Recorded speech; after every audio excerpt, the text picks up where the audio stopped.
Hello, everyone, and welcome to my channel, Maximum Rising. I'm here to support you recovering from emotional and religious trauma. And if you have recovered, like I have, awesome. But I know for some of us, when wounds are deep, however long it takes, right? So, for my Scorpio risings and those that are new, my name is Stephanie. Um, so today, we talk about not the full moon, sorry, the new moon in Gemini. So the new moon is going to be in our eighth house. For some of us, it will be our eighth house. I think for some, it may even be in the seventh house. Um, so if it's in your eighth house, like mine, this is death, others, income, and assets. If it's in your seventh house, actually, it may be in your ninth house. It just depends. Usually, the seventh house is Taurus. But at any rate, um, so what does that mean? Others, income, assets, death. So death does not necessarily mean a physical death. It could be a death of a relationship. It could be the death of your past, okay? And that person is no longer in your life. It could, and then when it comes to income, so for me, I'm a licensed massage therapist, but I also support people in losing weight as well, by doing ultrasound cavitation on them. And so, that income. So others' income, it could also be inheritance. So if there it was a physical death and now you've inherited a home, or you've inherited I was going to say income, but inherited property or money, right? Or it could be like in my case, people paying you for a service. It could be a enormous tip. It could be that you come into something that you didn't even know that you had, and it came from somebody else. It could be somebody even sponsoring you for something that you know that you're meant to do, whatever it may be. So with the new moon being in that, so Gemini, what would that look like for us in the eighth house? Well, let us remember that, yes, we say Gemini twins, right? So twin reminds me of twin flame. And as I have stated several times, yes, certain of us do have twin flames, but it always comes back to you, right? So your twin flame is you when it comes down to it. What do I mean by that? Well, as I tell most of my clients, the left side is the feminine or yin, your dark side, and then your right side is the masculine or light, okay? So sun, moon, Mars, right side, Venus, left side, okay? There's so many different ways you can look at it but the point is we all have a dark side, we all have a light side. And I have finally embraced both, okay? So the yin is that part of ourselves we don't want to look at, okay? It's that part of Gemini that's raging, that's really aggressive. 1 minute a Gemini can be really sweet, right? And the next they could turn. Or I've also seen, Gemini twins. You have one that's really sweet, really down to earth, and you have one that's the exact opposite. I've also met Geminis that they only tap into one. They're either really dark or they're either really light. Okay. And so they're all about intellectuality, and they're air, right? They're air sign, but they're mutable. Okay. So what does this look like in the eighth house? Well, is the income that's coming in, is it flowing? Does it change up every once in a while? What else could that look like? Well, as you look at that dark part of yourself and you face it, whatever fears that come up, whatever anxiety that comes up, whatever it may be, right? Scorpio rising, you face it. And this is actually originally our house, right? Because if you go in order, Aries is the first house in the zodiac sign or zodiac house, but the eighth house is us, okay? Um, Even if you read in the book, death, where is your sting? That death, where is your sting? That is Scorpio, okay? That is a symbolism of Scorpio, okay? So, this is actually our house, all right? So you can look at Gemini, but you can also look at Scorpio too, because this is literally our house. And there is a dark side that we have. In fact, we are mostly dark, okay?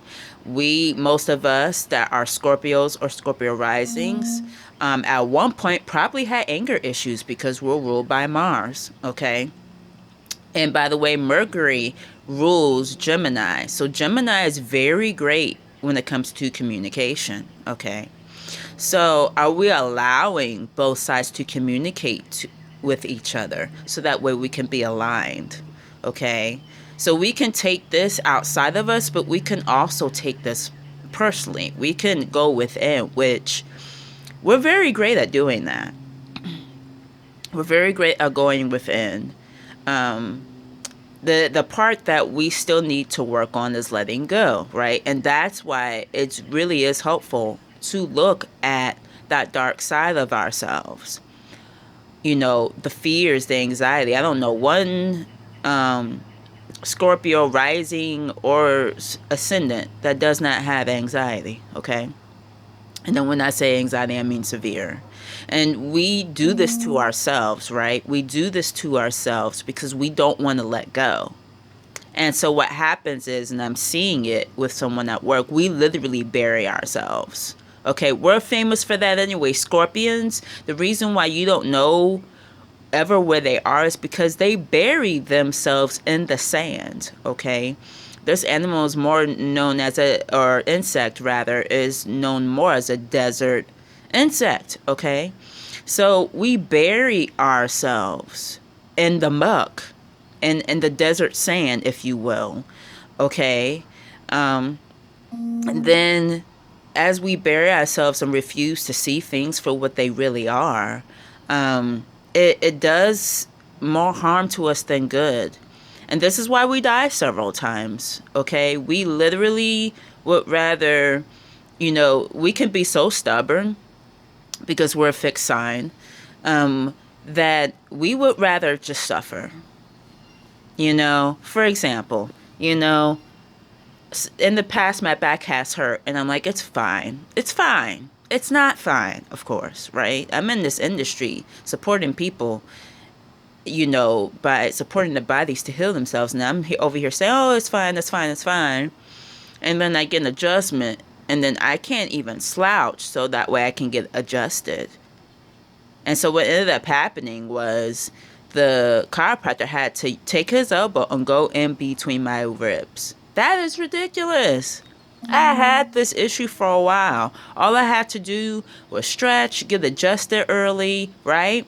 But this is us. That's just one example. This is us. Now, when I feel like my back is feeling a certain way, I try to get in. I ask my coworkers for help. And then I get adjusted. Okay? So, I'm saying all this to say that instead of us burying ourselves and killing ourselves, so to speak, with the death part of the eighth house, ask for help. Ask, someone to pull you out, all right? If somebody reaches their hand, grab it and come out of it, okay? Because we don't have to stay in it, all right? We are water. Yes, we flow one way, but we're feminine. And yes, the moon definitely has this fall in Scorpio, okay? But we don't have to stay that way. We don't. We can choose. We have other constellations slash zodiac signs in our chart, we can choose to see that dark part of ourselves and love that part of ourselves, and also face it and let those things go. Okay? Let go of people that, because we stay, that's the thing about us, by the way.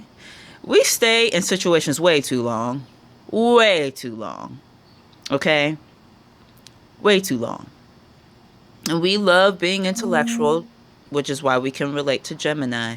But, you know, we do have a heart. Sometimes it really does, if not all the time actually, it pays to align with it. It really does. Leo does have its perks, okay? When it comes to following your heart, not your head, your heart.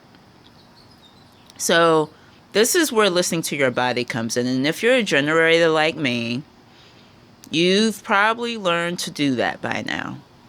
Your gut will never steer you wrong. Stop being in relationships too long. And I mean that as in, you know, marriages or friendships or what have you. Or even situationships, or living with someone too long and you know full well it's not working out. Just stop. Okay? So let's go back to Gemini. New moon. Okay, so speaking of relationships, I said twin flames, right? So yes, the yin and yang, but if it's an actual twin flame, and I know this is like pop culture now, twin flame, it's so cool, I got a twin flame. Okay, so if your twin flame doesn't come back to you, mine never came back to me. That is because they are not where you're at. And it's okay. It's okay. Because in the end of the day, as long as you love yourself and you know who you are and you demonstrate your worth, that's all you need. So in this new moon, what is it that you want to shift when it comes to either relationships, because Gemini can go for that, or your 8th house?